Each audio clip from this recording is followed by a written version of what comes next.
2 ನಿಮಿಷ ನಾನು ಕನ್ನಡದಲ್ಲಿ ಒಂದೆರಡು ವಿಷಯ ಹೇಳ್ಬೇಕು ನಾನು. ಒಂದೇನಂದರೆ 2 ನಿಮಿಷ ತುಂಬ ಹೊತ್ತು ಮಾತಾಡಲ್ಲ. ನಾನು ಏನು ಕೆಲಸ ಮಾಡ್ತಾ ಇದ್ರೆ ತುಂಬಾ ನೋಬಲ್ ವರ್ಕ್ ನಾವು ಮಾಡ್ತಾ ಇದ್ದೀವಿ. ನನ್ನ ಪ್ರಕಾರ ಭಾರತದಲ್ಲಿ ತುಂಬ ಎಲ್ಲರೂ ಅವ್ರವ್ರು ಮಾಡೋ ಕೆಲಸ ಎಲ್ರಿಗೂ ಅದ್ರ ಬಗ್ಗೆ ತುಂಬಾ ಅಭಿಮಾನ ಇರುತ್ತೆ. ಎಲ್ಲರೂ ಅದು ಒಳ್ಳೆ ಕೆಲಸನ ಅಂತ ಹೇಳ್ತಾರೆ. ಬಟ್ ನನ್ನ ಪ್ರಕಾರ ತುಂಬ ಒಳ್ಳೆ ಕೆಲಸ. ಫಸ್ಟ್ ನಾನು ಸಲ್ಯೂಟ್ ಮಾಡೋದು ಅಗ್ರಿಕಲ್ಚರಿಸ್ಟ್. ಅಗ್ರಿಕಲ್ಚರ್ ಅವ್ರು ಏನು ಮಾಡ್ತಾರೋ ಹ್ಯಾಟ್ಸ್ ಆಫ್. ಅವ್ರು ಇಷ್ಟು ಜನರ ಹೊಟ್ಟೆಗೆ ಅವರೇ ತುಂಬ್ತಾ ಇರೋದು. ಸೆಕೆಂಡ್ ಥಿಂಗ್ ಟೀಚರ್ಸ್, ಅವ್ರದ್ದು ತುಂಬಾ ನೋಬಲ್ ಸರ್ವಿಸ್. ಥರ್ಡ್ ಥಿಂಗಿಗೆ ನಾನು ಕಾಂಪೀಟ್ ಮಾಡ್ತಾ ಇದ್ದೀನಿ ನಾನು ಮತ್ತು ಡಾಕ್ಟ್ರು ಕೂಡ ತುಂಬಾ ಎಫರ್ಟ್ ಹಾಕ್ತಾ ಇದ್ದಾರೆ ಹೆಲ್ತ್ ಇಂಪ್ರೂವ್ ಮಾಡೋಕ್ಕೆ. ಬಟ್ ಆ ಡಾಕ್ಟ್ರು ಪೇಮೆಂಟ್ ಕೊಡಬೇಕಲ್ಲ, ಪೇಮೆಂಟ್ ಕೊಡೋಕೆ ವೆಲ್ತ್ ಕ್ರಿಯೇಟ್ ಮಾಡ್ತಾ ಇರೋದೇ ನಾವು. ಸೊ ನಾವು ಮಾಡೋ ಕೆಲಸ ಏನಿದೆಯಲ್ಲ ತುಂಬ ಉತ್ತಮವಾದ ಕೆಲಸ ನಾವು ಮಾಡ್ತಾ ಇದ್ದೀವಿ. ಫಸ್ಟ್ ಅದು ನಮ್ಮ ತಲೆಯಲ್ಲಿರಬೇಕು. ನಾವು ಏನು ಮಾಡ್ತಾ ಇದ್ದೀವಲ್ಲ ದೇಶ ಕಟ್ಟೋ ಕೆಲಸ ನಾವು ಮಾಡ್ತಾ ಇರೋದು ನಾವು.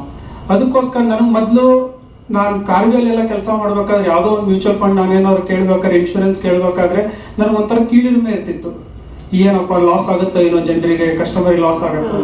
ಬಟ್ ಆಮೇಲೆ ಈಗ ವೆನ್ ಹ್ಯಾವ್ ಗ್ರೋನ್ ಅಪ್ ನನಗೆ ಈಗ ಅನಿಸ್ತಾ ಇದೆ ಎಂಥ ಒಳ್ಳೆ ಕೆಲಸ ನಾನು ಮಾಡ್ತಾ ಇದ್ದೀನಿ.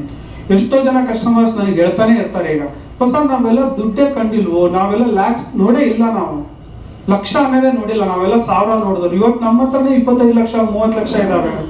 ಸಮ್ ಲ್ಯಾಕ್ಸ್ ನೋಡಿದವರೆಲ್ಲ they are sitting with some crores ನಾವು.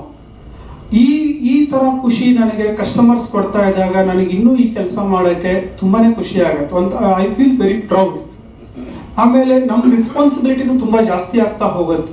ಜನರಾಗಿ ಏನಾಗುತ್ತೆ ಅಂದರೆ ಪ್ರತಿಯೊಬ್ಬರು ಮೌತ್ ಪಬ್ಲಿಸಿಟಿಯಿಂದನೇ ಬರೋದು. ಒಬ್ಬರಿಂದ ಒಬ್ರಿಗೆ ಹೇಳಿಬಿಟ್ಟು ಬರ್ತಾರೆ. ಆವಾಗ ನಂಗೆ ರೆಸ್ಪಾನ್ಸಿಬಿಲಿಟಿನೂ ಜಾಸ್ತಿ ಆಗುತ್ತೆ. ಪ್ರತಿಯೊಬ್ಬರಿಗೂ ತನ್ನ ದುಡ್ಡು ಚೆನ್ನಾಗಿ ಬೆಳಿಬೇಕು, ದೊಡ್ಡದಾಗಬೇಕು ಅಂತಲೇ ಬರ್ತಾರೆ ಪ್ರತಿಯೊಬ್ಬರು. ಈಗ 2,000 ರೂಪಾಯಿ SIP ಮಾಡೋನು ಬರ್ತಾನೆ, 2 ಲಕ್ಷ SIP ಮಾಡೋನು ಬರ್ತಾನೆ. ಇವತ್ತು ಬೈ ಗಾಡ್ ಗ್ರೇಸ್ ನನ್ನ ಹತ್ರ ಇರೋ customer, highest customer SIP book size 7 lakh ಇದೆ. ಒಬ್ಬ ಕಸ್ಟಮರ್ 7 ಲಕ್ಷ ಮಾಡ್ತಾನೆ. ಅಂದರೆ 7 ಲಕ್ಷ ನನಗದು ದೊಡ್ಡದಂತ. ಅವನಿಗೆ ಇನ್ನೂ ನಾನು ಮನವರಿಕೆ ಮಾಡ್ತಾ ಇಲ್ಲ, ಇದು ದೊಡ್ಡ ಅಮೌಂಟ್ ಅಲ್ಲ. ಯಾಕಂದ್ರೆ ಅವನು ಅರ್ನಿಂಗ್ 20 ಲ್ಯಾಕ್ಸ್ ಇದೆ. 20 ಲಕ್ಷದಲ್ಲಿ ಅವ್ನು 6 ಲಕ್ಷ ಅಡ್ವಾನ್ಸ್ ಪೇ ಮಾಡಿದ್ರು, 7 ಲಕ್ಷ 14 ಲಕ್ಷ ಉಳಿಯುತ್ತೆ ಅವ್ನ ಕೈಯಲ್ಲಿ. 14 ಲಕ್ಷ ಇದ್ದ just I am getting 7 lac. ಮಗಳು ಕೊಟ್ಟಂತ ಊರಲ್ಲಿ 7 ಲಕ್ಷ, ಇನ್ನು 7 ಲಕ್ಷದಲ್ಲಿ ಏನು ಮಾಡ್ತೀಯ ನೀನು? ಆ ಪ್ರಶ್ನೆಗೆ ನನಗೆ ಉತ್ತರ ಬೇಕು. ಅಗೇನ್ ನಾನು ನಿನ್ನ ಹತ್ರ ಪ್ರಾಡಕ್ಟ್ ಇದೆಯೇನೋ, ಆಲ್ರೆಡಿ 7 ಲ್ಯಾಕ್ ಮಾಡ್ತಾ ಇದ್ದೀನಿ, ನಿನ್ನ ಹತ್ರ ಇನ್ನೂ ಪ್ರಾಡಕ್ಟ್ ಇದೆಯಾ ಅಂತ ಪ್ರಶ್ನೆ ಮಾಡ್ತಾರೆ. ಪ್ರಾಡಕ್ಟನ್ನ ನಾನು ಹುಡುಕ್ಬೇಕು. ಒಳ್ಳೆ ಪ್ರಾಡಕ್ಟ್ ನಾನು ಕೊಟ್ಟರೆ ಜನ ನನ್ನ ಜೊತೆಗೆ ಇದ್ದೇ ಇರ್ತಾರೆ. ತುಂಬ ಜನರಿಗೆ ಅದೊಂದು ಭಯ ಇರುತ್ತೆ, ಕಸ್ಟಮರ್ ಬಿಟ್ಟು ಹೋಗ್ತಾರೋ ಏನೋ. ಇಲ್ಲ, ಯಾರು ಬಿಟ್ಟು ಹೋಗಲ್ಲ. ಹಾಗಲ್ಲ, ಒಂದ್ಸಲ ಅವ್ರು ನಮ್ಮ ಜೊತೆಗೆ ಇದ್ರು ಅಂದರೆ ಡೆಫಿನೆಟ್ಲಿ ಅವ್ರು ನಮ್ಮ ಬಾಸ್ಕೆಟಲ್ಲಿ ಇದ್ದೇ ಇರ್ತಾರೆ. ಅವ್ರಿಗೆ ನಾವು ಓನ್ಲಿ ಥಿಂಗ್ ಸರ್ವಿಸ್ ಚೆನ್ನಾಗಿ ಕೊಡಬೇಕು.